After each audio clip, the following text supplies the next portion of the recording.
Hello again, and welcome to Failure and Analysis. We're doing another Clubhouse chat today, featuring three other game devs, which I think we introduce ourselves once we get into the chat. So, welcome along. Hope you enjoy it. Let's join the chat.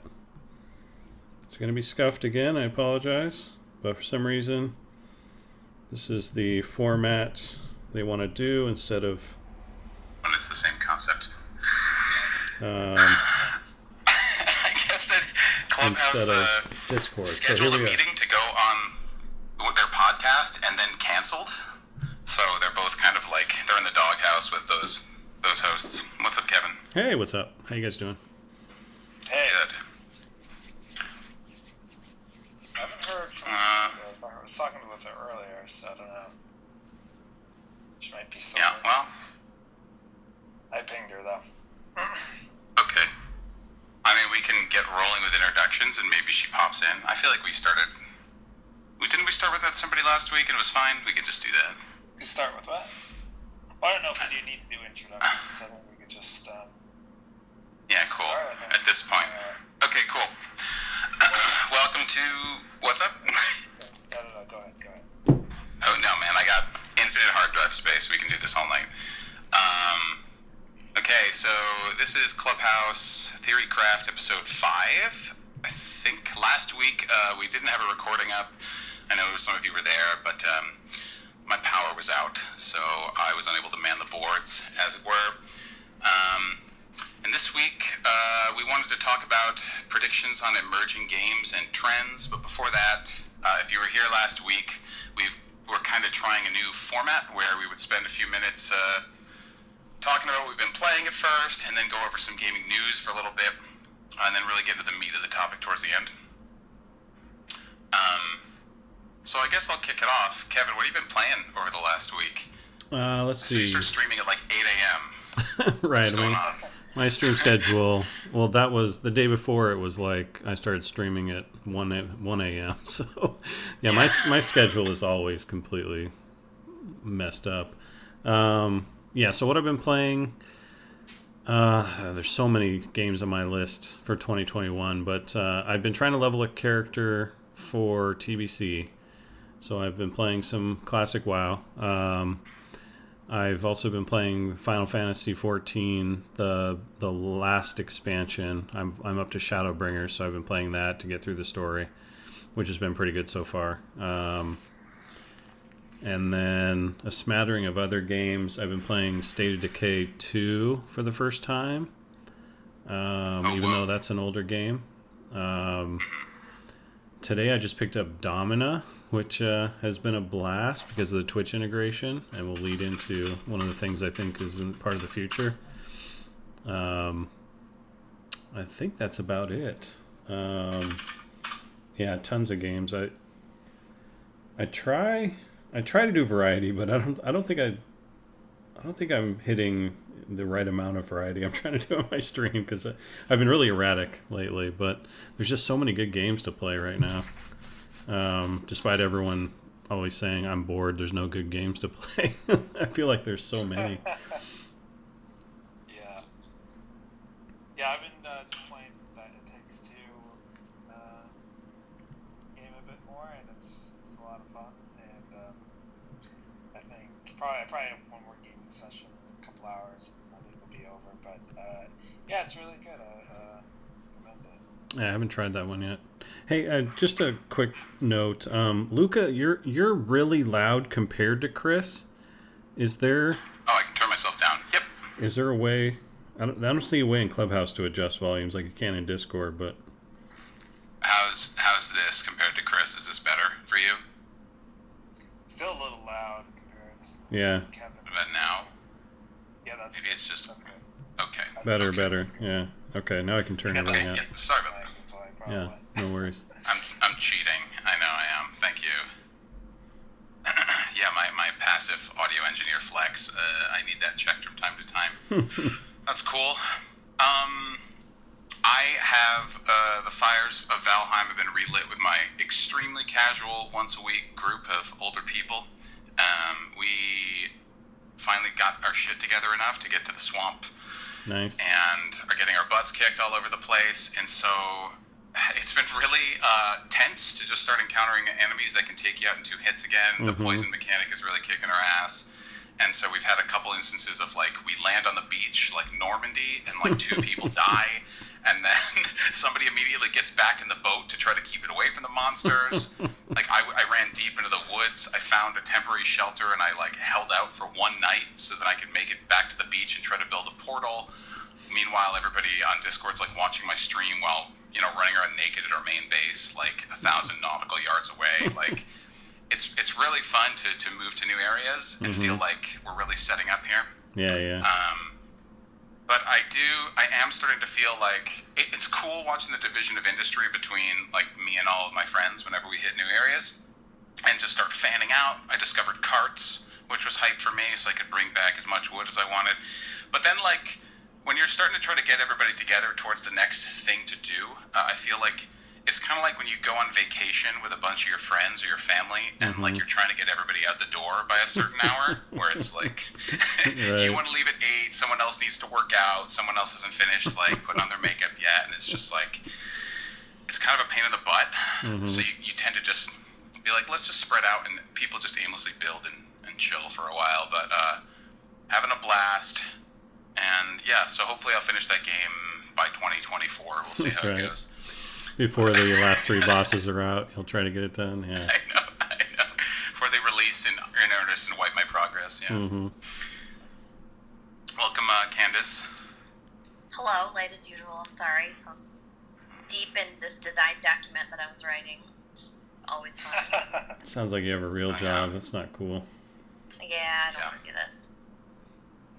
I'm sure. I did notice your very heartwarming tweet about Riot feeling like home. Really excited to hear that for you. Yeah, Loving very nice. this journey.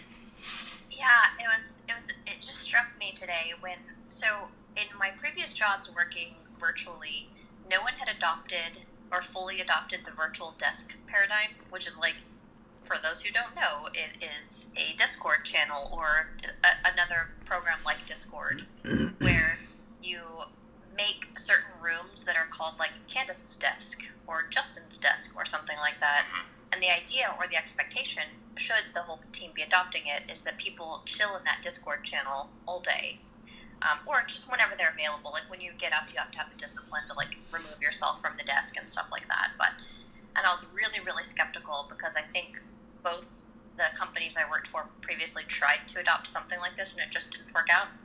But yeah, so I was just like chilling at my desk, so to speak, and Justin stopped by, Xenogenic on Twitter, stopped by and asked me a question, which I don't think that's happened since I've gone virtual. Like someone just like popped in chat, like in voice chat. I've had people IM me before, but never like, hey, are you free? Like, do you want to chat about this cool design thing? And I'm like, fuck yeah, I do. And then to make it feel even more organic, a producer like dropped in the channel in the middle of our conversation. It's like, hey, are you guys talking about anything important? Are you busy?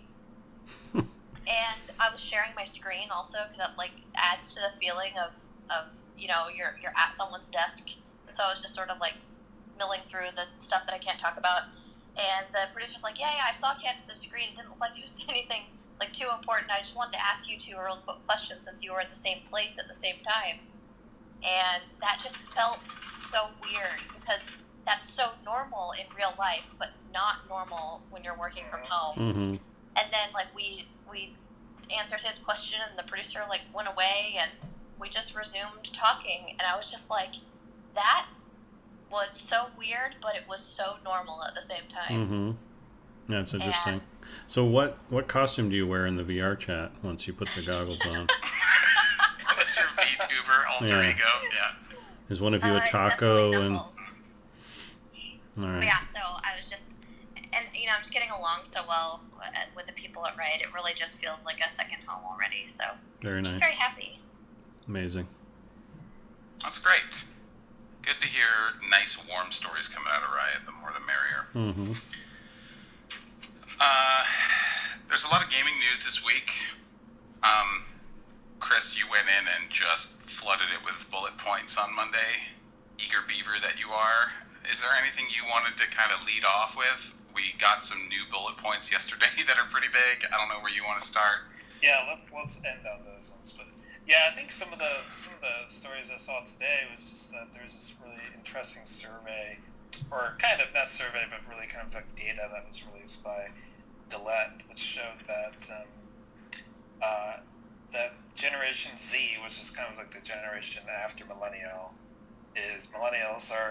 they see games as like their number one kind of entertainment of choice. Mm-hmm. It was something like 26%. The next I think generation was like millennials was like, I don't know, 16% or something like that. So it's really significant. Oh, that's a big chunk. Yeah, interesting. So that's really interesting. I also wanted to mention, like, yes, and I'm not trying to gatekeep here or goalkeep or say it's not gaming. I'm just saying that it's a different kind of gaming than you and I might expect. Mm-hmm. That Gen Z is big into. Like, have you guys, not Gen Z, but maybe even like, is there a Gen after Z, like the kids, you know, like, yeah, there is. My nieces and nephews who are 7, 8, and 12. I've heard Gen Alpha. They fully looped around, but I'm not sure what the right one is. I would say Gen Omega, given the climate death of the Earth approaching in 30 years, but I don't think that's what they want. Yeah, Gen It's a little grim for them. Well, I think Gen Z extends to like. So you're in Gen Doomer, Luca? I decided to like spend some quality time, and this is just anecdotally. I'm not speaking for the whole industry, but I decided to spend some quality time with my 5-year-old nephew because it was his birthday, and I haven't seen him since he was 2. And so I was like, "Hi, I'm your aunt. I know this is really weird." And he's like, "Well, I don't know who you are, but I'll play video games with you." And I was like, "Fuck yeah, like that's cool." And he's like, "Do you want to play Roblox?" And I'm like, "Yeah, I do." Roblox, baby. And what I realized is, and forgive me for being a boomer here, and I'm totally going to do more research on this now, but so it feels like, you know how when we were kids and we would play pretend, like, I'm going to play house. That's and right. maybe like be a little salacious, be like, I'm the mommy and you're the daddy, and whatever. Like, we're like exploring maturity through roles and role playing, you know. And then you grow up and you start playing like role playing games where like, well, now I'm the sword hunter fantasy guy, or I'm the mage caster, and so you're playing this other new role. Well, and maybe you guys already know this, but like, we just played a game where he was the baby and I was the mommy, and that's it. That's right. Like, we just that's the number one game on Roblox, actually. Yeah. Yeah, I watched Chris play that one night. Yeah, he made an excellent baby. But like, I did a deep dive and I barely got out alive. Barely got out alive.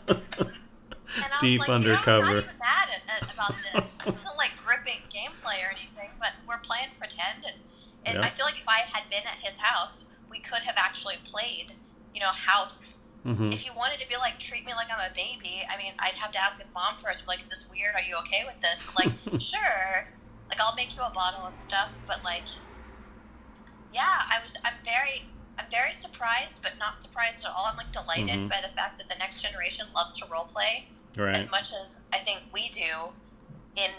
I wouldn't want to call it like a less refined sense, but just more of it like in a whimsical play sense. Yeah. And they have better tools, right? Yeah, of course, yeah. So we just had our imagination. That was it. Maybe a few, few toys or whatever, dolls and might whatever. Have like a play kitchen or something. Yeah, but they can just create this stuff, or in a lot of cases, other people create it for them. So Roblox is like it's mostly for kids. Like, kids are the ones that jump into that game the most. But it has like versions of every popular game that we all play, right? So there's there's Counter-Strike inside it. There's pizza delivery games. There's war games. There's prison escape games. There's just there's Five Nights at Freddy's. There's just every version of popular game. There's an Among Us in there, and so kids can like sample all these things. But it's like using Roblox, art and whatnot. So. Yeah, it made me want to make a Roblox. I was just like, I was looking at the tools available and like the things that you did, the way that you interacted with people, and I was just like, I bet I could remake Duck Duck Goose before the end of tonight and be like, who in the house wants to play Duck Duck Goose with me? Then I was like, fuck it, I'm tired. The greatest thing for me was playing Escape from Tarkov and having my 10-year-old daughter come in and be like, hey, that's a nice M4 you got there. As I'm tricking out one of my guns. I'm just like, wait, I'm sorry, what? It's like, oh yeah, I collect those in Roblox, When the prisoners escape, you're lucky if you can get an M4 and escape in a police car. It's like, wow, okay. So good. Awesome. Yeah, that's super heartwarming. So the next item in the news is that Amazon Studios has canceled Lord of the Rings MMO. Right. I'm gonna go ahead and shrink right up into my own body on this one. Jeez. You sure there's nothing you can offer? You're not gonna take the bait? The one person with info. Now we just get to speculate while you giggle. So they're citing a lawsuit with Tencent over the rights. So apparently Tencent purchased another company, and somebody there owned the rights of a Lord of the Rings game. And Tencent and Amazon could not see eye to eye, so the project was canceled. Sad news for that's the MMO fans everywhere. That's really, yes, it's really sad because for anyone who's listening, the joke here is that I worked on that game. And it's not a joke because it's real. Mm-hmm. But the very, very talented people, everyone was very into making this game. We're like huge Lord of the Rings fans. And so when I left the team, it wasn't because, I don't know, I left the team because, not because I didn't like anyone there or that I didn't believe in the product. I left because, it's my dream to make the next generation of MMO. And that, I had the opportunity to do that on the Lord of the Rings game as well, but I fell in love with the right IP. It sucks, but I moved on. And so it's very, very sad now that the people that I left behind literally just like, how many months ago? 2 months ago, 2.5 months ago, I guess their project got canceled. Has that actually been confirmed by Amazon yet, or is that still just a Bloomberg article? I saw it reported by Reuters. So as far as I'm concerned, that's etched in stone. Reuters doesn't play. But I don't know. But anyway, I haven't I'm seen sure the Amazon statement. There's going to be more Lord of the Rings games, of course. The whole movie is coming, or sorry, TV show's coming up. For sure. There'll be more Lord of the Rings games. I think I can say, because I might be on the credits of it, I'm not sure. I was working on New World whenever I left Amazon. Okay. So that's all I'll say also. Okay. So Candace's Amazon contributions will be see the light of day somehow. Right. That's good. Yeah, it's my first canceled title. It's very sad.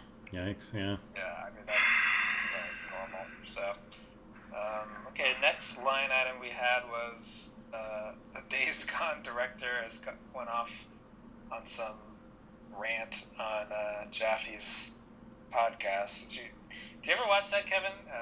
No, I missed this story. I missed this story completely. It's a strong brand in video games podcasting. Mm-hmm. It is I've actually only really ever watched clips, some of which have just he's a pretty singular dude, and he's very open with his opinions. It's very much like an uncensored feeling show. Right. But this episode was like 4.5 hours long, where you had this guy John Garvin on. I tried to watch it in prep for this talk, and I could not get through the whole thing. But it was extremely candid. I don't know, Chris. You watch more Jaffe cast than I do. Is that kind of the tone of all of them? They're really just. He seems like he's beholden to basically fucking no one at this point. Yeah, he keeps it real, Okay. The basic argument what got people upset was basically the Days Gone director essentially said that, the reason why there's not going to be a sequel is because not enough players purchased the first one. Mm-hmm. And so usually that's used as a metric to greenlight the next, the sequel or whatever. And so, yep. And so that kind of like caused like a shitstorm a little bit, but it was entertaining because I've been watching his YouTube channel for a while now. So he got pretty upset that, because he apparently, like, did he want to make a sequel, but he was upset that not enough people bought it, so he couldn't. Like, but it was well received by those who did play it. I think there were a number of issues, in reviews, what happened with the game, and a lot of people felt it was just too narrative driven. A lot of people felt like, the open world aspect had issues. There's things like that. But, he did just say, if you care about a game and want to see a sequel, buy it full price when it comes out. Right. But, so is this just him not being able to accept that the market decided it didn't deserve a sequel, or is he railing against the idea that tons of people pirated it? Paid full price. Right.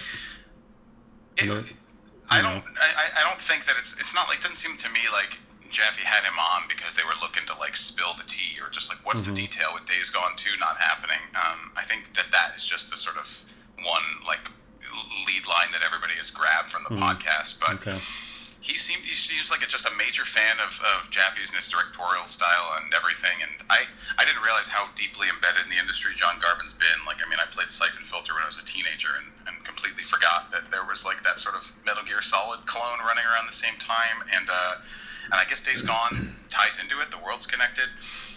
But it was just kind of like two guys from a very specific point in the industry, which Chris, like I was saying to Chris last night, he really identified this kind of like taxonomy of developers like from this era that love making these like very narrative driven single player games. And I guess John Garvin's in that crew. And he was just kind of spilling the beans on his time at Sony and like various scuffles he had with kind of like upper management in terms of some trying to control the direction of the game, clamping down on like, there's this famously long, I guess, just riding in a cart talking to someone else type scene, a golf cart in Days Gone, and like they majorly had to cut it back, and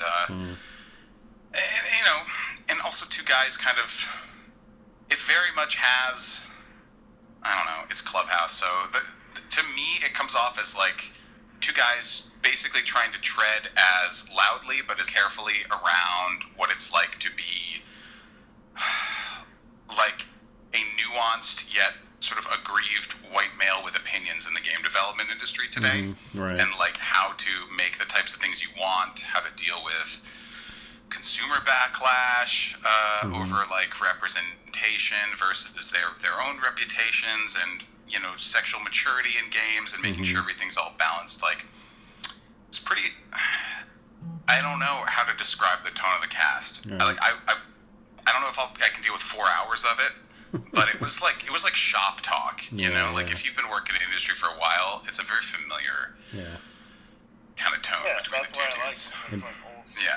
It definitely It is old school. It definitely reminds me I got to start drinking more on my stream so I can, really start voicing my opinions. The podcast would be like if you and McCraft were having a conversation, it was streamed. That's how it is. Yeah. You know what I mean? So, yeah.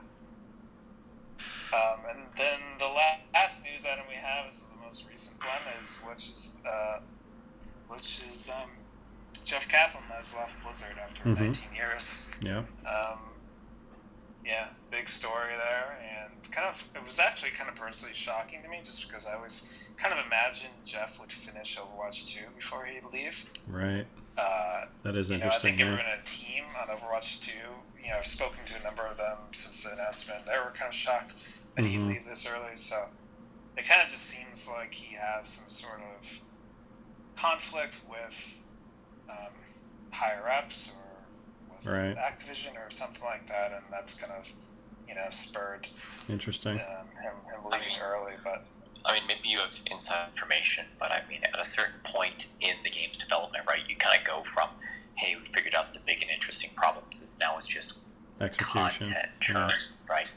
Because And that's usually a place where you want to step away, especially as a lead if you're going to lead then, because you need someone else to kind of take over the reins at that point and get their mark in it. Adham did the same, if you remember, right before Vanilla was launched. Adham was gone before we actually launched.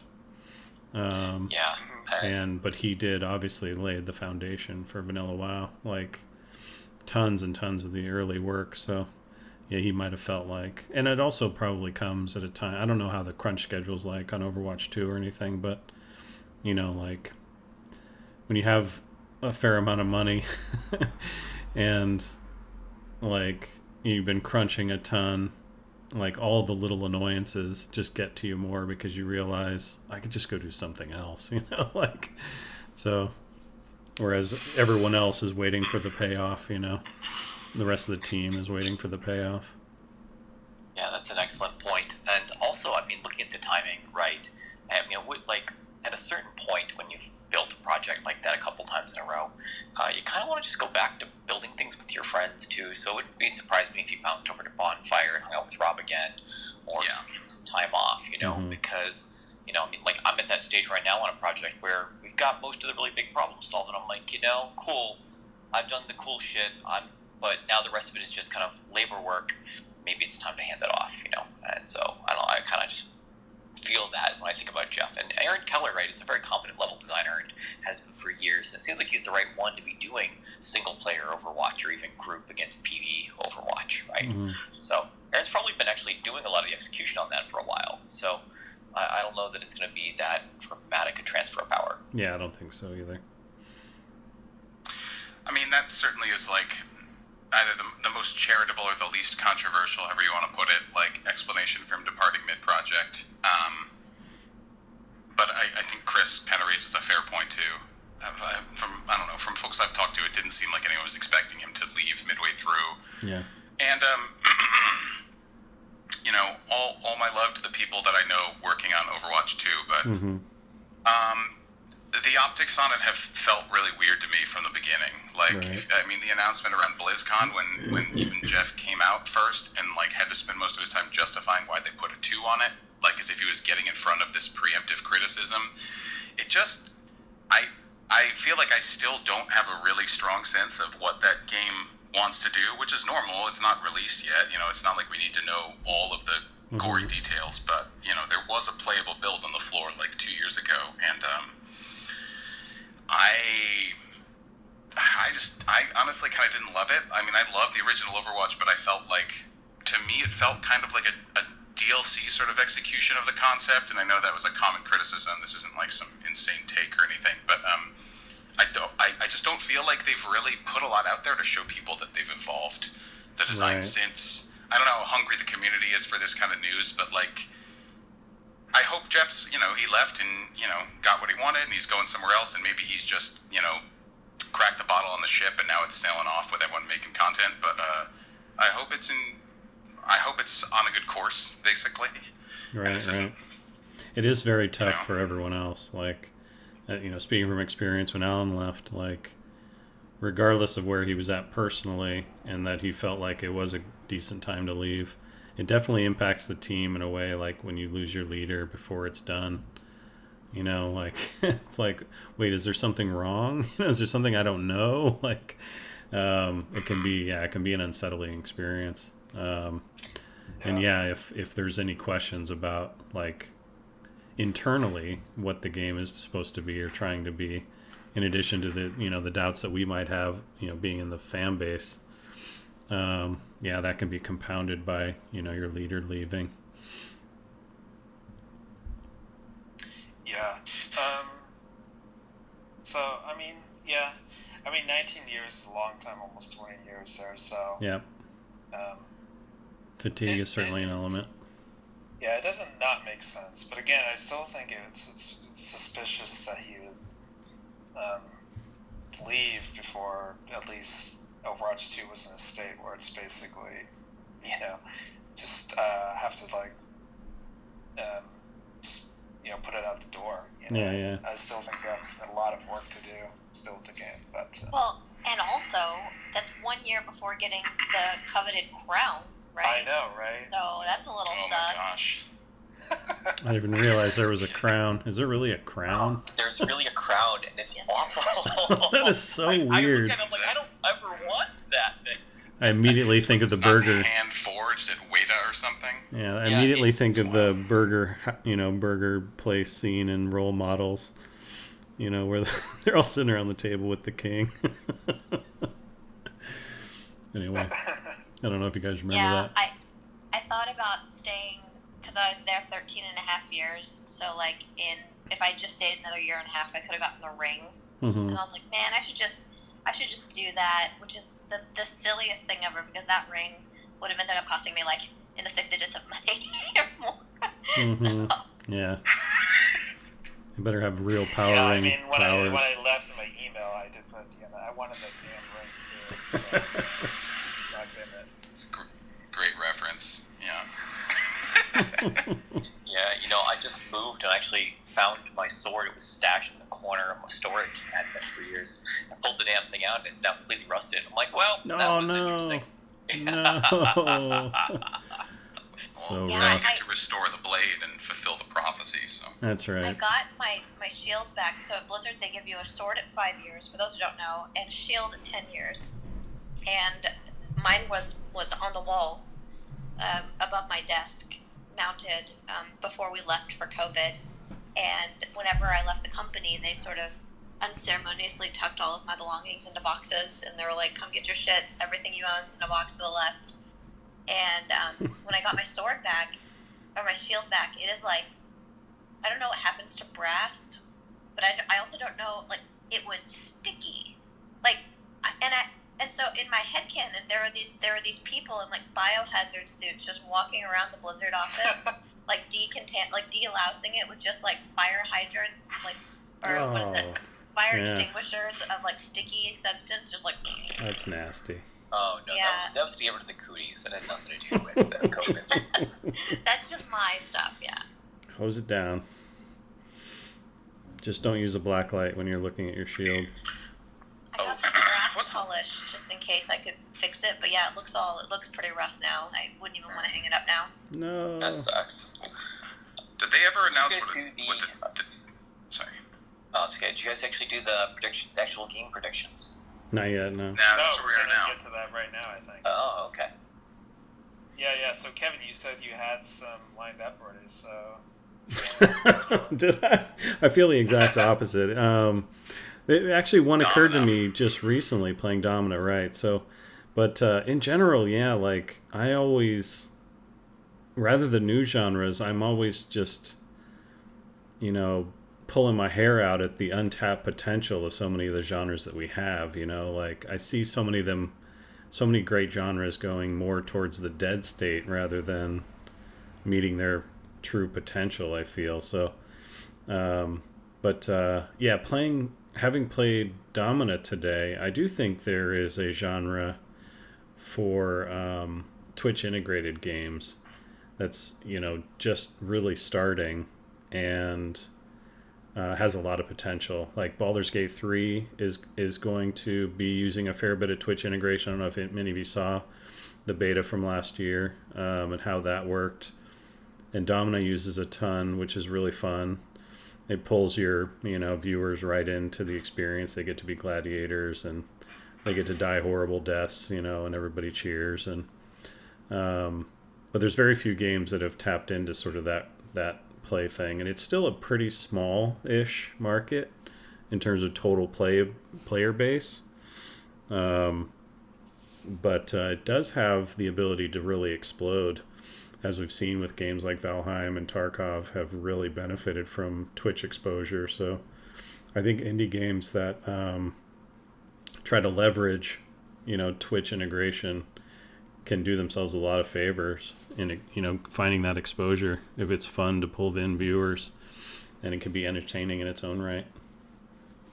Yeah, do you know if that game's written in that Lumberyard engine that Amazon uses? Because I know there's I don't know. built-in, like... Oh no. Why is Candace laughing when we say lumber? Yeah. Lumberyard has shipped. There's like a coffee-oriented fighting game, and I think Oh my. that's and TGT, the Grand Tour, but I don't think it has shipped anything else. Are we counting Star Citizen as shipped? No, isn't that using and modified? New World is like right there too, but I'm saying like as far as shipped titles go, Right. I don't think that Tarkov. I guess Tarkov isn't shipped either, so that's fair. It's some pre-order. And Tarkov stage, is Unity. So. Yeah. As far as I know. Are you familiar with any of the Twitch integrations that it makes really easy to bring in, thanks to your time working on it? Well, you obviously can't say a lot about your development time, but I'm guessing they put you on homegrown engines while you were there? Who knows? Oh my lord, okay. Yes, Lumberyard exists. That's great. Yeah, it's a thing. Cool. Well, I played around with it a little bit, and the engine, I don't know, it's not great, but anyways. I have used Lumberyard professionally. I made New World for a while. Yes. Okay. Yeah, I think the Twitch integration things. I think you will see some of that. I just think I don't know. It kind of just still seems sort of gimmicky. I haven't seen a game yet where it's integrated at such a elegant way. And then you also have the risk of just what if there's what if you're playing it without like Twitch, right? Like right. Is it still fun? Is it right? Yeah. But I do think there's a lot of potential there for sure, and I still think we haven't totally realized a game that could really, right. Utilize its full potential. Yep, for sure. Forgive me for sounding shitty, but is Twitch integration more important than like one, just having a good game to play to begin with, like that like people could commentate on and have opinions on, like that's obvious, but like also is the time or the effort that you put into Twitch integration for your game worth it, right? Yeah, when you could probably just like buy stream time, right as advertisement. Yeah, it is definitely sort of like it has to be built with Twitch in mind, right? Like craft the experience, or at least have a game that's conducive to the Twitch integration, because it's total chaos, right? When you allow the viewers to dictate where the game's going to go, it ends up as total chaos because you just never know what your viewers are going to do. They're not consistent, right? So it has to be a game that revels in the chaos of the narrative, essentially. I see what you're saying. Because I was just wondering, like, is it your opinion that streamers will play games with good Twitch integration just because they have good Twitch integration and they want to do those kind of activities? Or did people stream the games that they want to play? I don't think that there's great examples yet of really, really good games and really good Twitch integration. I see the potential when I play Domino, but the game is still struggling in a lot of ways. So I don't think it's ready to catch on, so to speak. But I do think that the interaction between the streamer and his community is huge. And that's where a lot of the potential for the experience, comes from, rather than just like, because like I was playing Outer Worlds recently, and I was just kind of doing my thing, and it felt really flat as a stream game because Twitch is just kind of watching me do my thing, like there was very little back and forth, and that doesn't seem like it's meeting the potential of Twitch. But when you see people like Bitbot is a thing in Tarkov, right? Like you can spend bits to force the person playing Tarkov to throw a grenade. So Wow.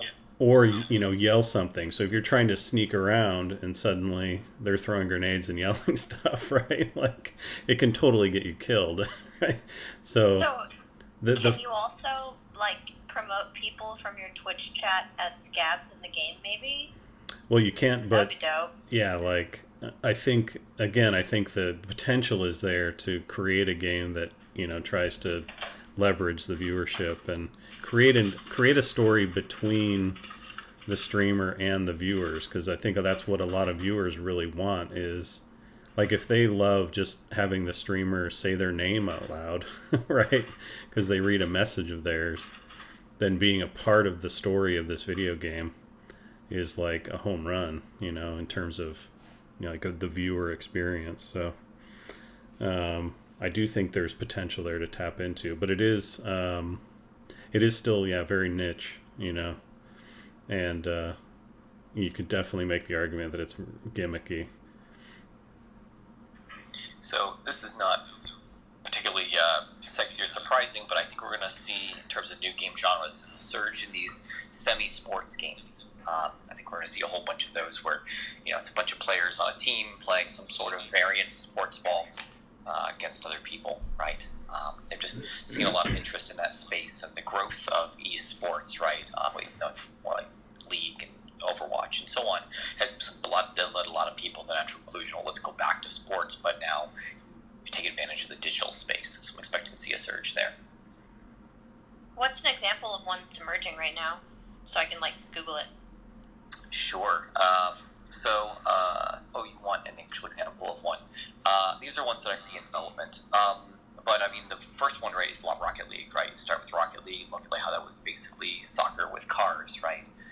Just look at more things like that, try to get into that space, but be more accessible. I see. Cool, thanks. There is one that's, it's announced, and I forget what it's called, but it's, it's like sort of like a dodgeball sort of game, an arena. Yeah. I forget what that game is called, but... if anyone knows, feel free to raise your hand, by the way. Okay, that's interesting. It's a sports team games, that's cool. Can we get a comeback for Dead or Alive Extreme Beach Volleyball? Oh my god, I still have an original Xbox, so Can we play that game. I do. Sweet. I would stream that 24/7. I think, one genre I think... go ahead, Chris. So one genre I think is going to be sort of growing.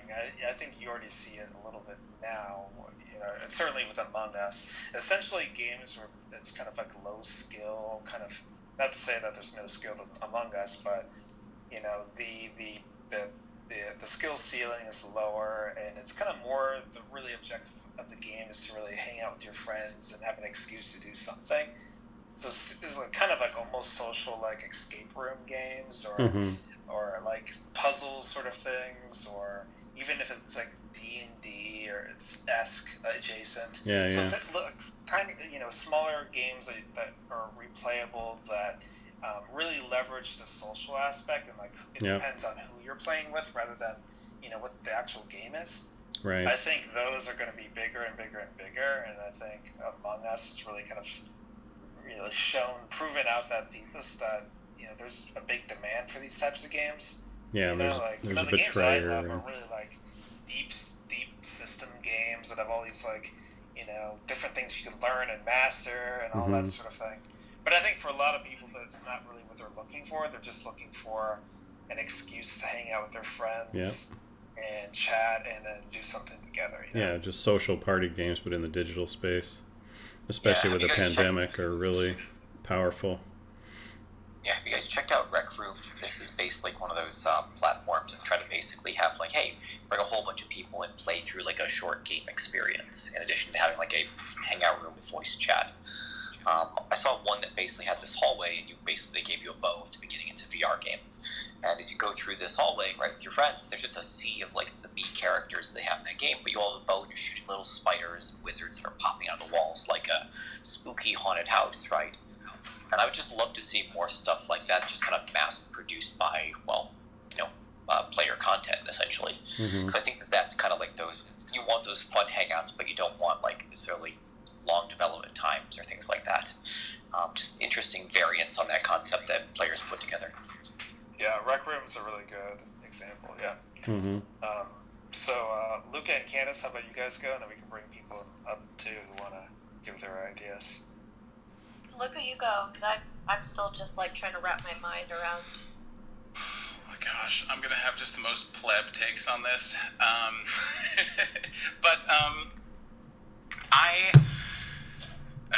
at Clay, we have developed quite a bit for Apple and iOS. Our game Hot Lava has done really well on it. It's been in Apple Arcade. They have their huge sort of like LiDAR-enabled game push, and I've never been sort of a passionate adopter of AR, VR, and these sorts of platforms, but I wonder if, and I missed the Pokemon Go summer of a couple of years ago, but kind of on the heels of our talk last week about people continuing to play post-corona and how that might look, I do wonder if we're just going to get another surge of location-based stuff as people are sort of fatiguing, and maybe there's less of a need for these constantly online cozy and with my friends experiences all the time as people are moving around. I could see just kind of like a resurgence there. And I've worked on titles like that in the deep past, and I've always thought that they were just really compelling.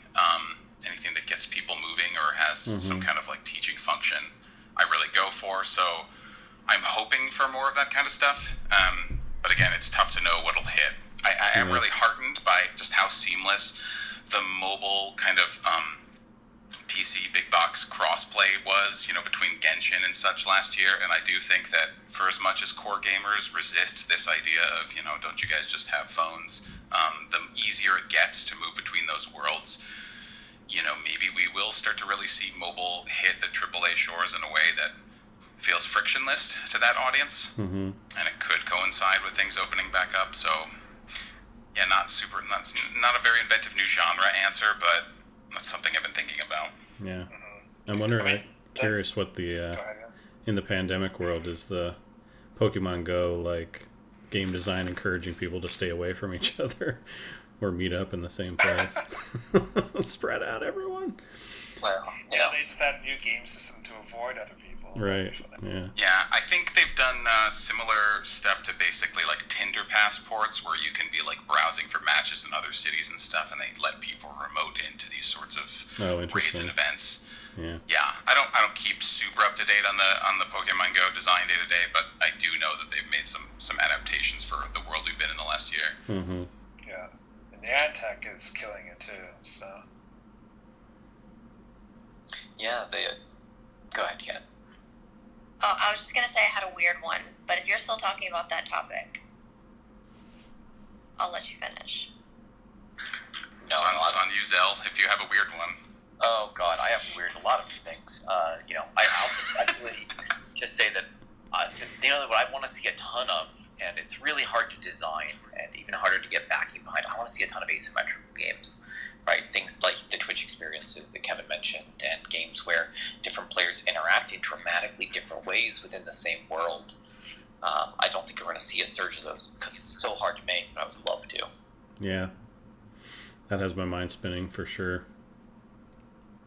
Ways that persistent worlds where, like the streamer plays for 8 hours in this world, and then he goes to sleep, and the viewers craft things in the world through polling and stuff like that to create challenges or modifications to the world, and then the streamer comes back to, a whole new thing. So you meant a like whole new asynchronous experience. kind of gameplay where that's asymmetrical because like one person has all the power. Yeah, I'm not sure if that's what Zelnath was thinking, but that's what crossed my mind as soon as he started talking about that idea. That's one of the ways of expressing it. I tend to go in very different ways. Like, for example, if anyone's played Crawl, right? You have one player's the hero, and other players can possess the monsters. That's one dynamic. Another one is you have players playing together, but one person actually, plays a character in the game world. The other possesses and moves a part of the game world. You have other ones that are like, hey, one person has the information they need to relay to the players in order to make good decisions in the moment. Things like that are really interesting. Yeah, that makes sense. It might have been a Reddit post I saw, or else it was a tweet circulating around a month or two ago of this asymmetrical game someone was building, where someone was basically controlling a gigantic, Andros Mask style VR avatar and swiping against people that were playing as tiny little folks being controlled with controllers. and it looked like a blast. I'm sure it would be difficult to pull off, and I don't know what the sort of legacy of the 4v1 kind of evolve sort of genre is, but it looked really neat in practice. I agree. Those asymmetrical games, I think, present really well. I imagine they're really challenging to get feeling balanced, really, once the meta is solved, if it's clear, And like Dead by Daylight is incredibly popular now too, especially with younger audiences. And that's kind of an asymmetric thing, right? Where one person's like the villain and everybody else is running in horror, right? So Predator didn't do as well, sadly. yeah.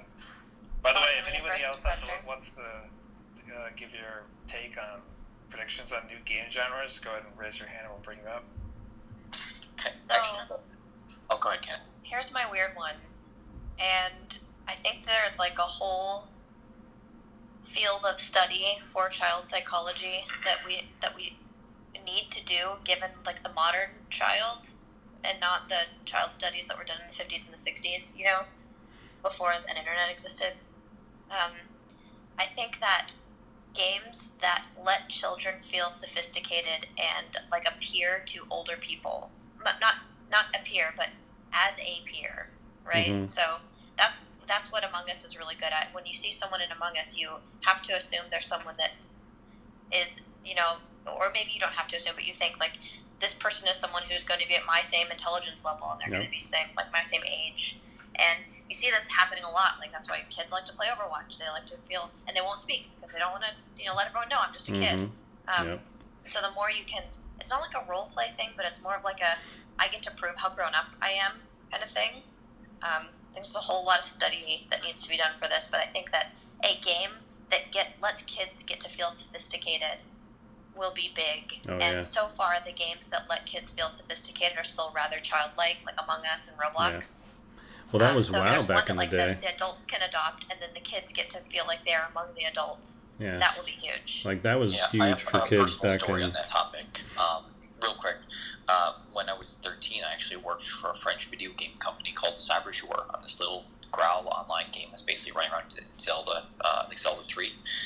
And I just told people that when I was working on it that I was 24. And they just bought it, right? It was the internet. There was no voice communications. And so I got to spend like 3 years working on this game with a team of like late teens, college students, and adults. And it was very gratifying and educational. Yeah, that's awesome. Yeah, I was going to say the vanilla WoW experience was that when this is before Discord, right? So most people didn't have voice chat. It was only in-game chat. And there were, tons of people come to my channel saying they started playing when they were 8 or 9 or 10. And, being able to fit into that raid guild, and earn a spot and be able to help down the boss and, be a part of this thing and be surrounded by what appeared to be and most likely were a lot of adults, was probably tremendously gratifying for a lot of kids. And transformational for them as well. Well, and a lot of adults too. Yeah. I remember when we first started raiding, and there's suddenly the huge reveal of how insanely age diverse your guild is. Right. It's like people taking care of their kids while you're raiding, and I was like a just post college burnout. I had no idea that folks with responsibilities were like staying up till 2 pushing molten core with me. And I thought that was super cool, and they were probably stoked to be around such a bunch of young adult DPS nerds too. And here's my boomer analogy. It's like, remember when your parents would let you stay up late and watch TV with them and you felt like you were fucking so cool? Yeah. There's my thing. That's and right. I remember that too. Your first rated R movie with the parents, right? Like, oh my god, I get to watch this. Because it also works in both directions. The thing I appreciated the most when I met my real life guild in EverQuest for the first time was seeing I didn't know we had a 73-year-old woman in our guild. And she was the coolest fucking lady ever. Awesome. And I was already friends with her for like a year before I met her. And she's like, I was really nervous to come to this, this get together. But her son was also in the guild, who was a grown man. And I just remember thinking like, wow, this is the quality time that she gets to spend with her son now. And I think that these these games that kind of transcend age or sophistication will also help as we millennials and or Gen Xers start to get up there in age where we still want to connect with our families or our friends, or we want to feel like we're still relevant, like, taking off our skinny jeans and parting our hair in the middle now, You have hair? Off hair, yeah. What's that like? Yeah, so any game that's going to do terribly in any genre that no one should ever make a game in is one that I feel inferior to all the, young kids out there that are playing. So for any developers out there that are thinking, I'm going to make a game for Zoomers. How dare you? Yeah. Always thinking about trying to make a game for a target, age is just always dicey, I think. Mm-hmm. Ask the My Little Pony creators. You stay away from the bronies. They're good people. I remember as a guild leader in WoW, just like, I remember having people, apply to the guild, and we would ask what age they were, and sometimes they'd be like 30, early 30s. I remember thinking, wow, they're just so old. Mm-hmm. Like, right. like a 19 to 22-year-old or whatever. But now it's just like still playing video games at level 30? Right? 30 years old? Yeah, I don't know why there was a competitive. They ran tournaments for a competitive My Little Pony trading card game. I don't know why they were thinking that the mixture of little girls and the sweatiest like trading card game spikes wouldn't be a good combination. So good. Rob, welcome to the stage, by the way. Hi, thank you. I wanted to see, this actually all reminded me of sort of a trend that's been popping up, and I was wondering if anyone had discussed community as a service as a new genre that people have started talking about. I haven't heard that. What's community as a service? Well, okay, so it's people are lonely. For sure. We can get into that. But community as a service sort of is that it's sort of an extension of like things that already are happening in the game. So a lot of the talk that you've had here, where it's been like, I met my WoW guild, or, I made friends this way, is sort of like, it's things that have naturally happened in games, but they've never sort of made it. They never really create games in which like this is the thing that we want people to do, is to make friends, is to find a community and things like that. And I feel more like explicitly for that purpose. Yeah, that's interesting. Yeah, and so I think there is a number. There's a way here where you can start building games around community, where for sure. The idea is that you go in, you're going to play a part of this game, but the real sort of like meat and potatoes of like what's going on is that you have to interact with other people in order to get what you want to accomplish. Right, or at least strongly encouraged, yeah. Yeah, and the ways that you interact with them have to be meaningful. Yeah, so for it's sure. more than just like, I'll trade you this stick for that stone, or whatever that is. Or I need like 5 people to like kill whatever things that are going on. But you sort of find your niche within this world, and you sort of create things, or you do things that are helpful to you. And so you sort of see it with some of like Valheim, where you have people who really just want to build shit. So they go around and they just build shit. That's all they want to do. You have people who want to like do resources, and so they go out and they pick out all the resources they want to. And some people just want to like go out and fight things, and so you help to go fight things. But then you step it up, and so you get a game like Blaseball, where it's a game about being a fan of imaginary baseball teams, and you have to sort of work together in order to help vote on the best outcome for your team. Right, interesting. That's out there. Well, I can speak from the experience of working on WoW, that was of critical importance to the experience for us. Like, and I still believe that one of the pillars of good MMO design is that social aspect, which involves forcing collision between players and then encouraging them to group up and benefit from that mutual, goal-oriented experience. And it's one of the things that modern MMOs, I think, have moved away from in a lot of ways, in the interest of like lowering queue times for content and things like that. So we have cross-server everything, and now we have giant pools of people that you'll never see again from experience to experience, rather than smaller communities that interact with much more frequency and need each other, and reputation matters and all that stuff. So but yeah, back in the day, that exactly what you're talking about was to us a critical component of making WoW what it was. And that's one of the things I think the genre has to work harder at getting back to, in order to meet its reach its full potential. Yeah, you're really trying to build basically interdependence. You're engineering interdependence between players, right?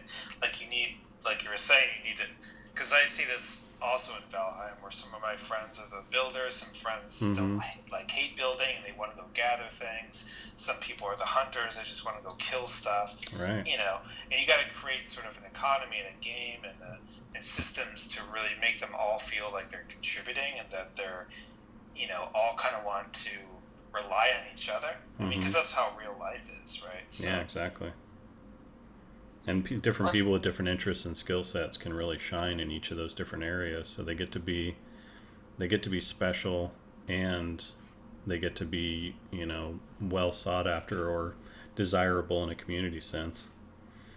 Absolutely. But I think there's also Valheim. I brought up Valheim because I think it's a very sort of simple sort of explanation. But you also see this starting to pop up in other places that they weren't necessarily designed for to begin with, which is sort of that GTA Online world where you have people who are role playing, and so you'll have like role players who will go in and they will be a part of a community of hundreds of other people who are playing certain characters, or there's certain things. Like a friend of mine is running for mayor of this fake town that he was like a nurse. He was a nurse in training going into it, and so like basically all he does is like he just has very general sort of reactions and sort of helps people out in this world. But it's a very sort of strange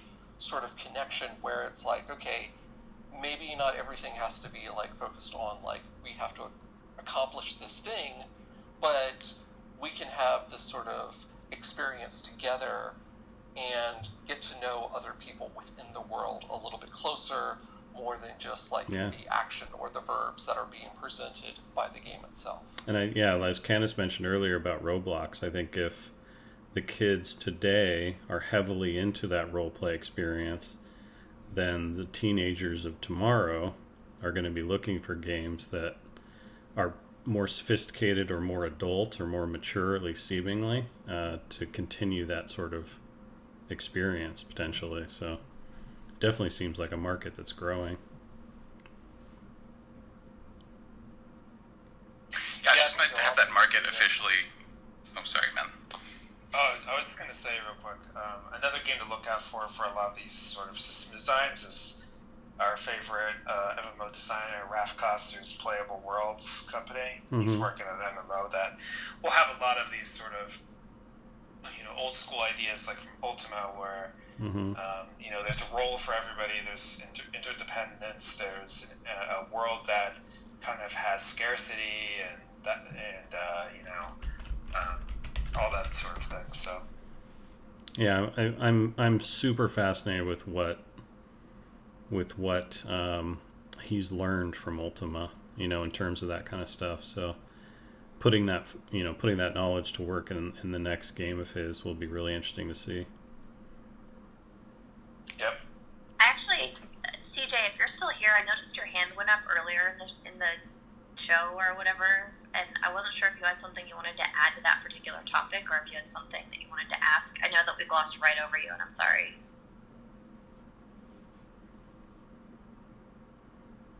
Oh, hello.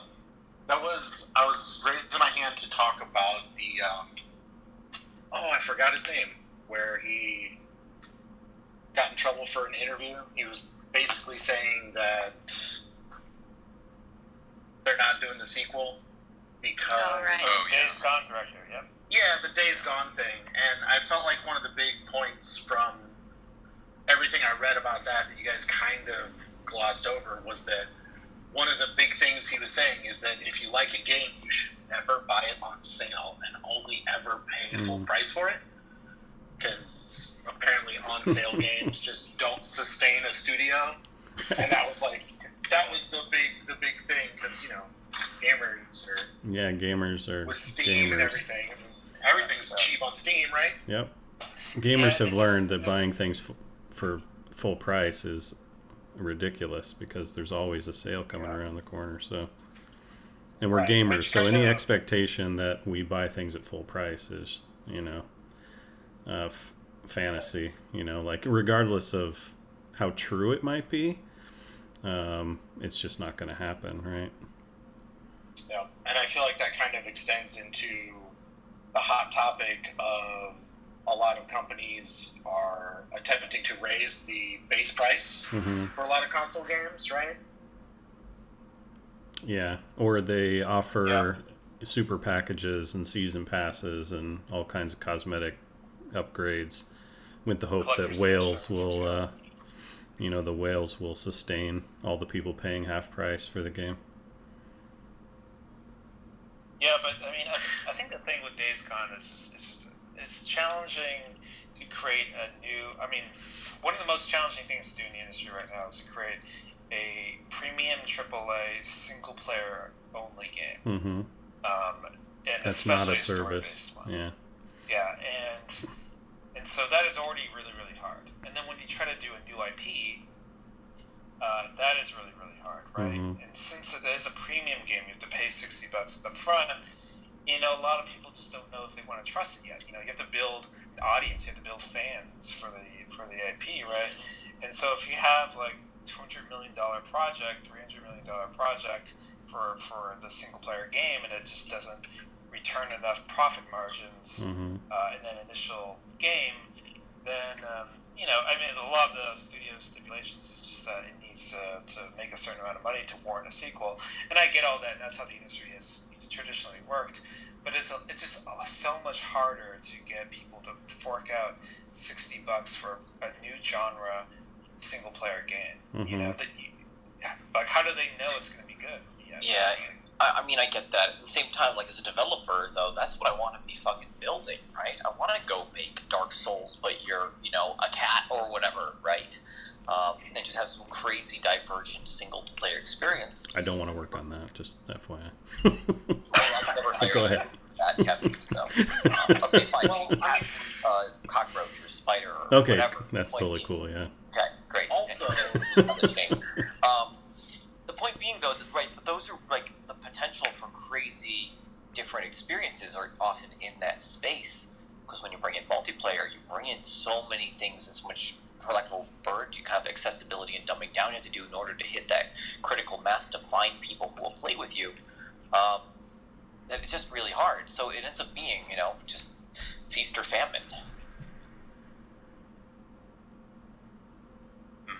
Yeah, I always just go back to my belief in game design. Like, Valheim is such a great example. It sells for $20. It was extremely successful for a small studio.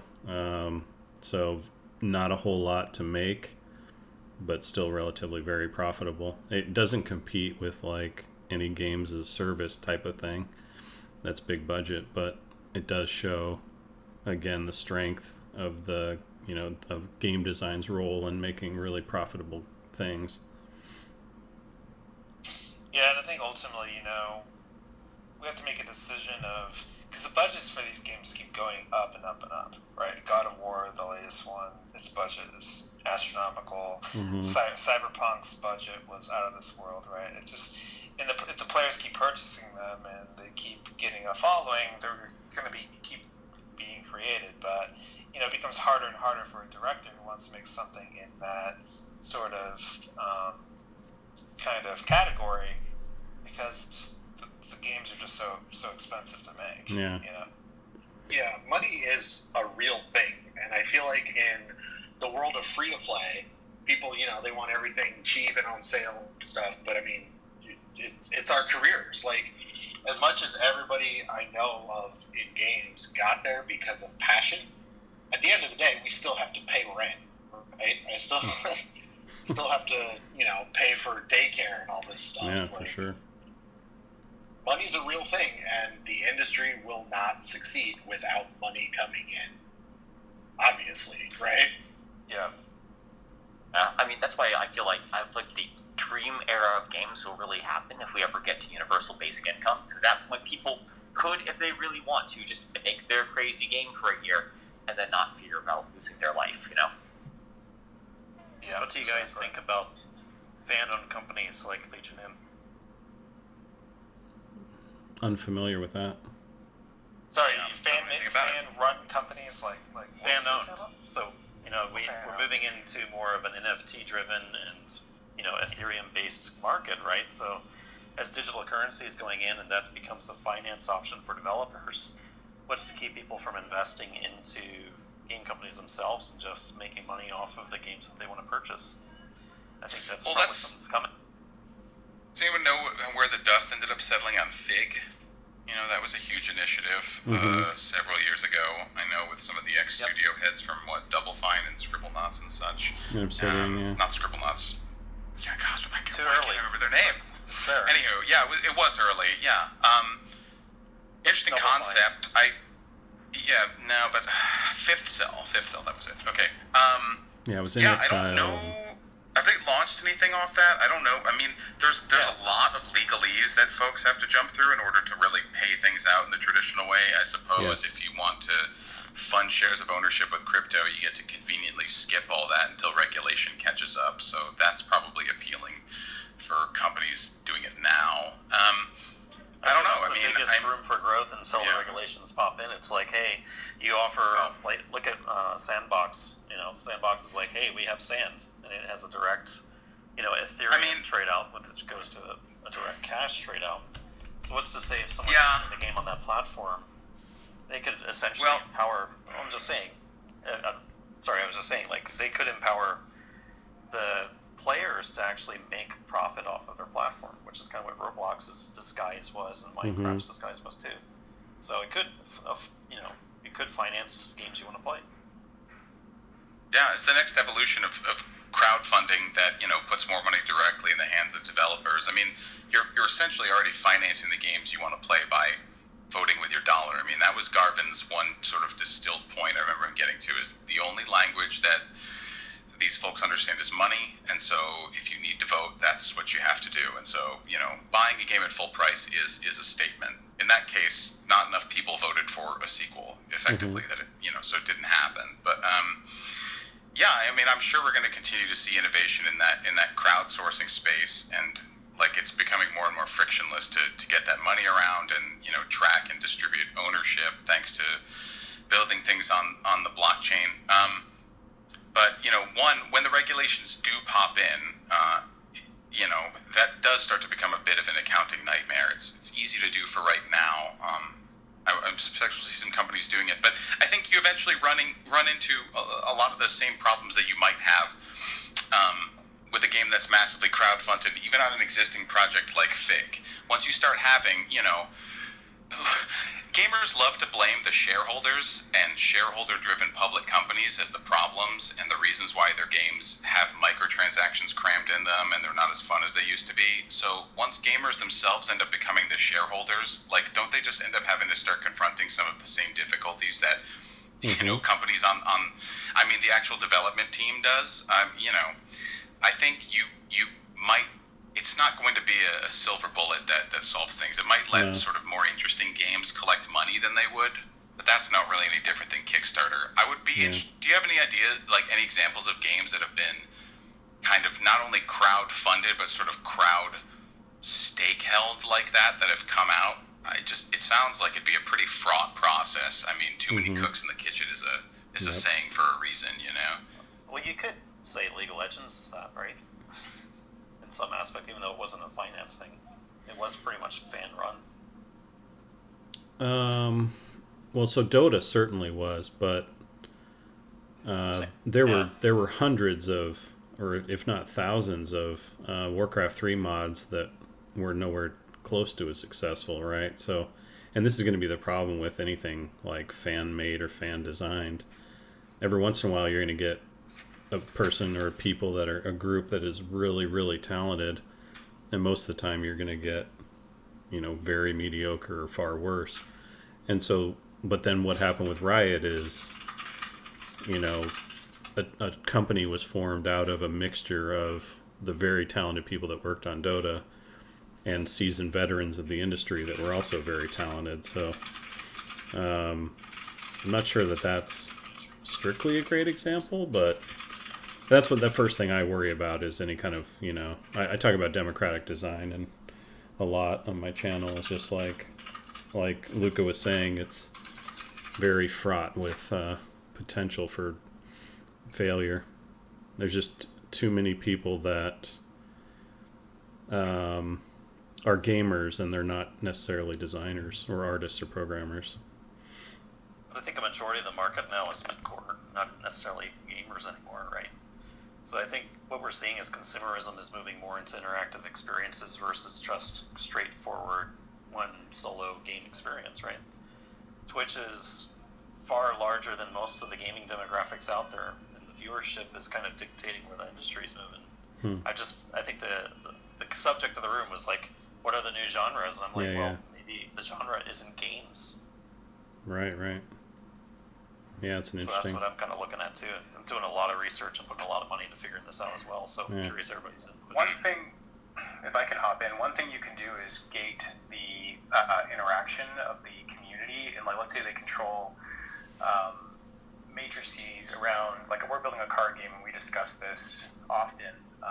Like one thing you can do is create a DAO that allows the community to interact with different things that affect the game but don't actually affect the production or output of the materials required to build the game.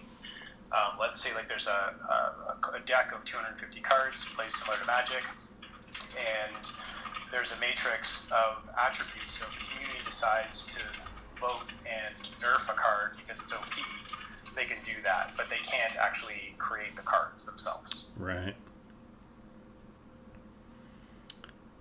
That's interesting. Yeah, another thing you can do is we introduced something called, so we had an NFT sale for 15 of the first cards in the deck.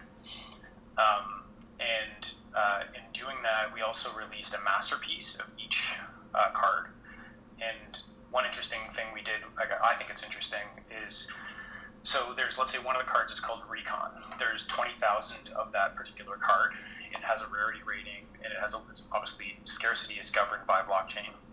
But then the masterpiece of that card, what it does is, it's a 1 of 1, and if you own it, what it does is it pays a portion of the 10% royalty to the holder of the masterpiece for any cards that depict that art. So there's essentially yield farming or economic upside to hold the masterpiece based on the secondary market sales of the actual playable cards. Got it. Yeah, I mean, I think all these things are just, I think you're going to see so much more of this in the future, and I definitely agree with you, like Starcaster, about basically player-funded game studios, because I really think, the big thing in this era is all about funding the future that you want to live in, or, funding the games that you want to play, and I think that's the pay-to-win mentality. That's what we created. Right? Yeah. And so that's exactly what I think is going to happen. I'm on the same page with you. Yeah. So I definitely do think you're going to see that. I just think there's going to be some barrier of, because closest example to this so far has been Kickstarter, but Kickstarter, a lot of the games that get funded on Kickstarter, it's mostly for marketing because the games are just a lot more expensive than players imagine. Even a AA game these days is going to cost upwards of like 10 million, 20 million at least, right? And so you really don't see races like that in Kickstarter so much. The only example, there's a couple of edge cases like Star Citizen, but those are kind of the really rare cases, right? And so in order to kind of ICO or something a game, it's going to have to be upwards of millions, right? And so I think you will see that. I think the future is going to be a lot more of that, but the time it will take to start to bleed into like sort of quote unquote mainstream games where you have credentialed kind of industry veterans participating in something like that, I still think we're a bit off from that. But yeah. I'm kind of leaning on the fact that even veterans may not be a winning ticket for the fan bases anymore. I mean, you're looking at celebrityism right now is kind of dying out, where you're seeing more, patrons from the actual player base becoming leads. Look at Ninja and all these guys who have massive followings. Like, if you're not broadcasting on Twitch, I really worry. 15 years from now, that's gonna be like, oh, you guys actually used to be the ones making that. It's like the engineer in the Boeing company. Yeah, I mean, I totally know what you mean, but I think at the end of the day, you're going to need people who kind of understand the craft, understand how to do. Oh, I 100% agree. I'm just worried about people's understanding of how things work and how we've kind of created not a mass understanding of game development, but we've actually aided in the downfall of actual realistic financing and funding. I'm a game developer, right? So I've been doing this for 28 years, same as you guys, right? We've been here a long time. And at the end of the day, I don't call myself an indie game developer, but some people do. And I'm like, what's the difference between an indie game developer and a game developer? Just the word. So totally. And what that does, from an investment and a finance standpoint, what a lot of people don't realize, it just means you sound cheap.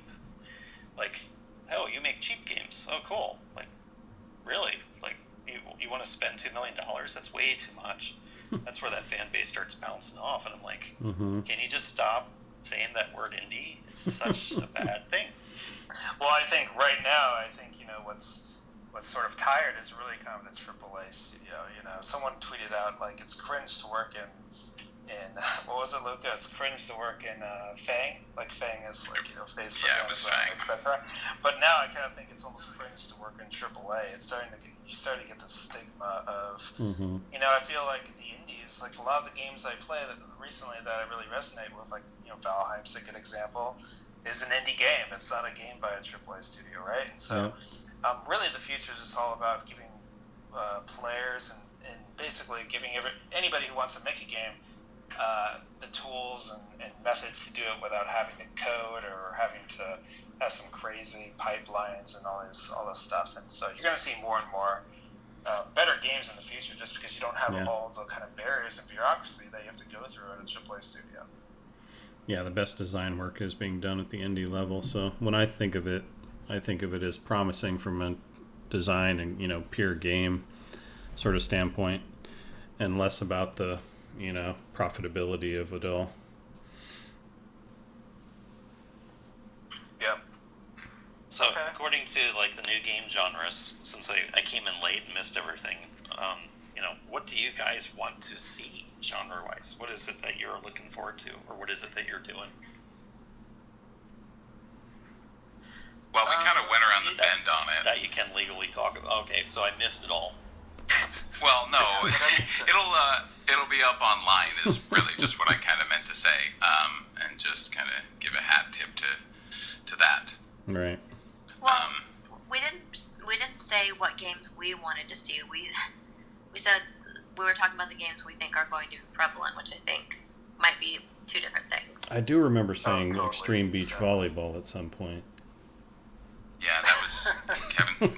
That's Kevin voting with his dollar. Listen.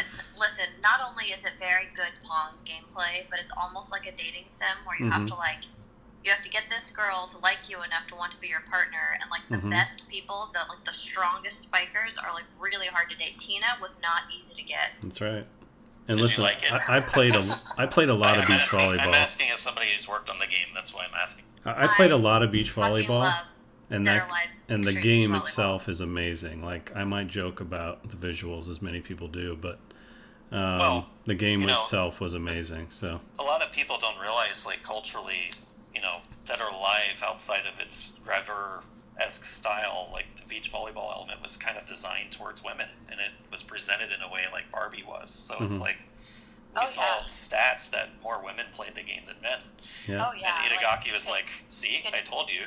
Get the bathing Nice. suits. You could tan them. You could make That's them right. more pale. You could. I like the little mini games, though. Some of them were a little bit gratuitous, like the racing game where you start tits in the sand, and it's like there's no need for that. But they Speak for were yourself. getting into the whole experience of being like a Grever experience. So like in Japan that really worked, but in the US it's like, what? It's like, no. And also, by the way, if we're gonna, this is an extended love note to Dead or Alive Extreme Beach Volleyball. It set me up for a very dangerous expectation for how easy it is to stand on top of a pool float whenever I eventually started. Right. Yeah, so actually, when the game came out, the Tecmo and all the contractors that were working for it, they had like a pool party and had those on there, and I quickly found out that 250 pounds or whatever it was at the time does not work on those floats. Yeah, I think I completely underestimated the core strength and balance of all of the women in that game, because that is not as easy as they make it look. They are ninjas. Look, I think we should shelve it just because I know our next week's Theorycraft is 100% dedicated to this game. So, Really? yeah, we should probably, not spoil too much.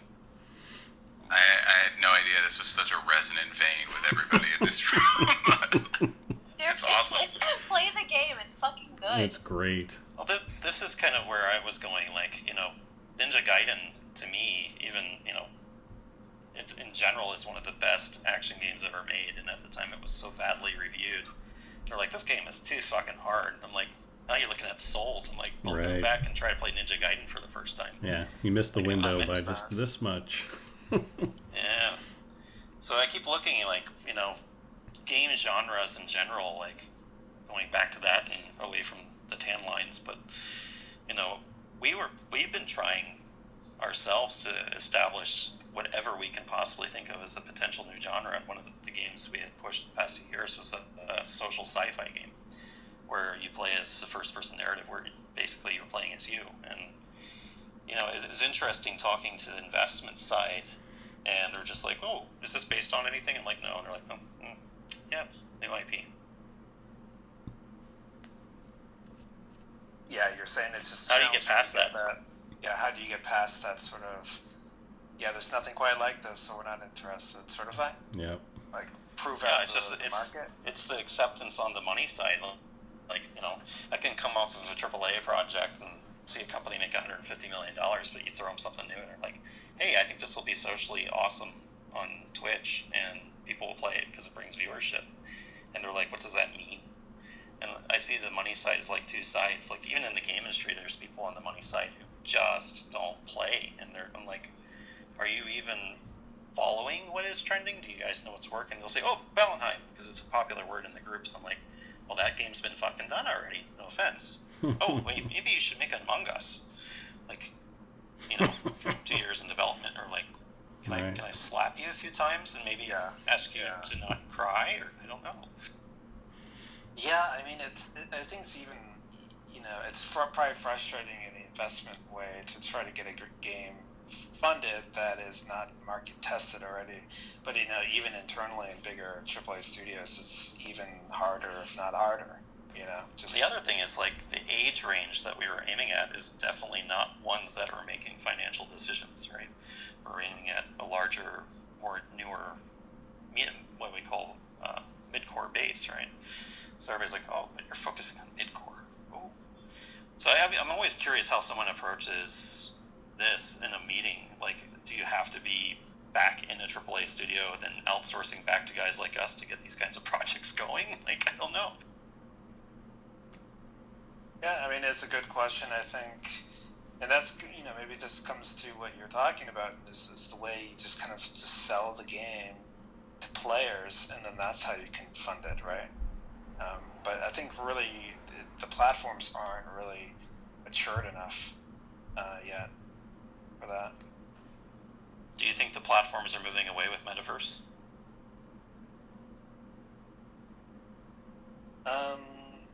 What do you mean moving away?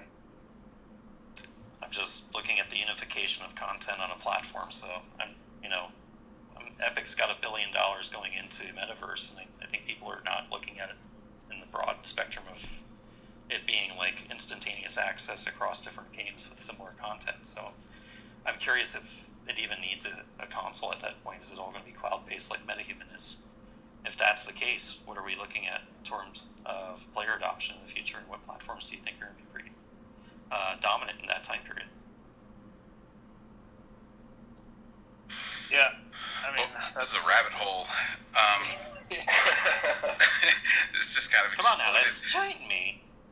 Yeah, I mean, I have to imagine seeking funding, risk. I mean, capital wants to avoid risk and wants to try to guarantee returns, and I think that's a fairly fundamental rule. The metaverse allowing for, portability and easier game creation within like a unified ecosystem is great, but if you're talking about getting money to do those things, I'm sure you're going to still run into a lot of the same challenges. You're probably just going to, unless we start to move into, into a society that just is embracing visionaries, more easier. I have to imagine that most platforms, most media generally go through this same kind of arc, right? Where early on, I mean, people, there are no rules. It's trying to find its footing. It's not even really a question of greenlighting stuff, because it's just about figuring things out, just doing the hard work. You have maybe like a giant benefactor like Valve footing the bill for, years of VR R&D off the bat, just trying to kind of make it happen. And then once the dust eventually starts settled, you have these larger platforms and controlling institutions emerge, and then they want to kind of keep things going the way that feels safe for them, because they've got, mouths to feed and boards to please and stuff like that. And so I don't see us really escaping that pattern. I think that the lure of, decentralization generally, well, I don't know. I don't want to like fully go into just a talk on kind of the ramifications of a world based on the blockchain, even though I feel like that's where Clubhouse inevitably goes. It's kind of like Godwin's Law around here. But like, I think that the assumption that a system that allows for, decentralized and portable content and all these sorts of things means that like a society which values all those things equally is just going to sort of naturally follow. And I think there's going to be a ton of resistance to that sort of stuff kind of through and through. I do feel like right now things are shaking up. Because the game development is evolving incredibly quickly. People can learn things so much faster now. The tools are in more people's hands than ever, and so experimentation is faster. But I do think that, you're still going to find things settling into trends and where people want to poke their heads out, what risks they want to take. I think the phase that it feels like we're in now, just to go back to Chris's point, is just like AAA is sort of the architecture of, the industry that we're in right now. And so any kind of like revolution threatens that more than anything else, because it has sort of the most to lose. So yeah, I don't know that I feel like AAA is on notice, but certainly once you get to a certain size, you probably can't keep up with the pace quite as quickly as folks, during a time of this rapid evolution. So we'll see what happens. Sorry, that's my theory on everything. It just kind of came out of nowhere. You're just basically saying that hoardist mentalities won't survive, and that makes a lot of sense. But I don't know. I feel like, the risk is always there for there to be something new, too.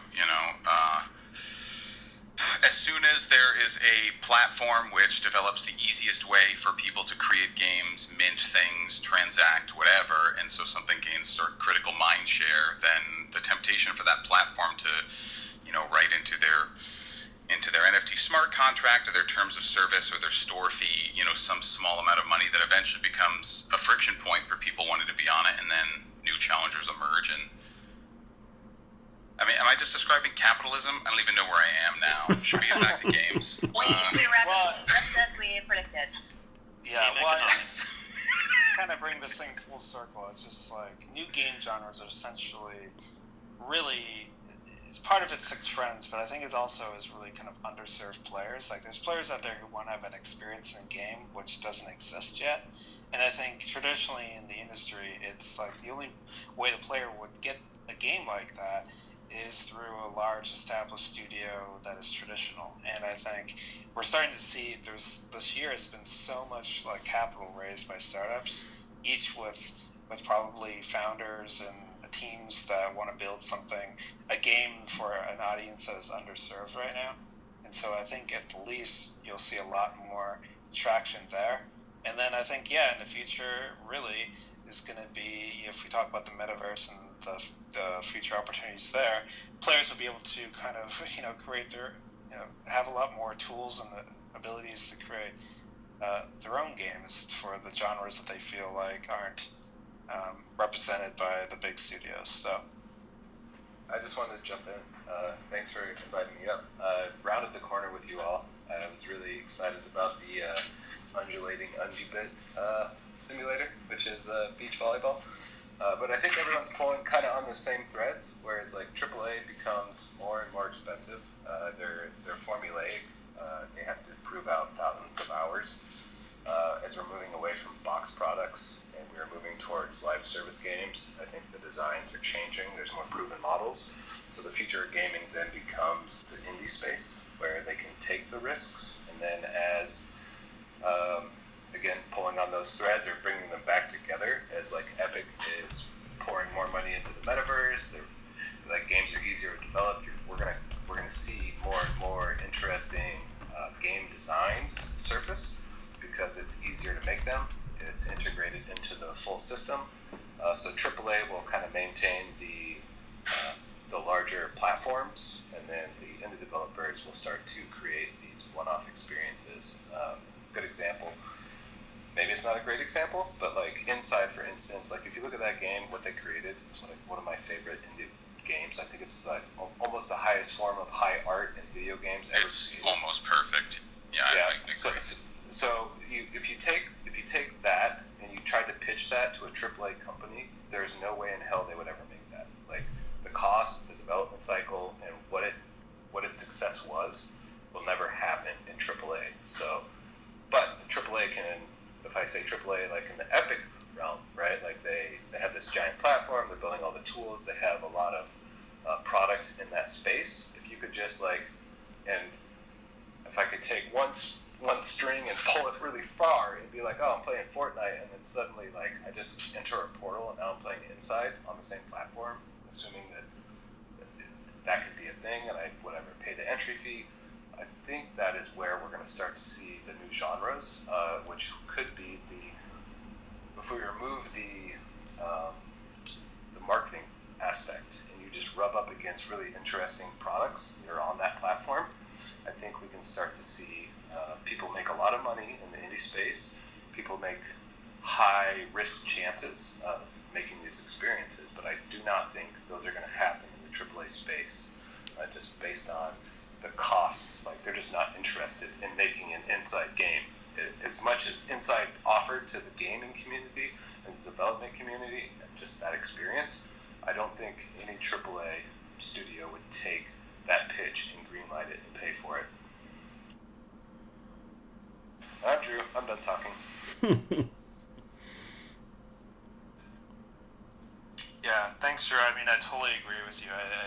But I think it's going to change. I think even the bigger AAA studios are going to reinvest in these smaller games, even if they will return less money than, say, if they invested in, a bigger AAA games and service game. Just for the brand ad, I think has a lot of value for the studios. If you were to pick any AAA studio though, and have them pick that indie kind of style, like who do you think would be shouldering that, and what engine or what technology would they launch it on? Like, fucking Apple. oh, that's That's the wild card. All right, wild card. They're not AAA game developers, so they're not included. I disagree with. What if you buy a AAA game studio because That's you're exactly. There you go. That actually is the play, right? Like that's what Microsoft's doing. They're just like, oh, folding you in. Oh, folding you in. And that goes back to Valve even. Valve doesn't really make games, right? Valve will buy a game, they've got a game idea, and then put all their workforce to polish it and bring it up to quality, and then put it to market. So Valve absolutely has been doing that since forever. Like they've made 2 games ever, and everything else, all their IP has been bought and then redistributed. So yeah, that's a valid path to go down. We're getting pretty over time here, guys. Just a reminder. You gotta go. Yeah, I should probably duck out. We're quite over time. But I can duck out if you Do you guys. want to leave the room open? You want to just duck, Kevin? Yeah, I can duck and let you guys finish. That's fine. Thanks again for everything, guys. We'll see you next time. Thanks, Kevin. See you later. Hey, thanks, Kevin. I followed you. Yeah, Oh, thank you very much. We have more Appreciate deep conversations later. Yeah. Yeah. See you guys. Yeah, I mean. All right. Thanks for watching, guys. That was sorry it was a long one, and it really tore off there. I get really bored really quick when we start talking about industry analysis rather than just games and game design and what's awesome about games and fun stuff to play, and so that's why I ducked out early. But appreciate you guys watching. Thanks so much. Please, again, gently massage that like button if you would. Don't smash it. It's tender.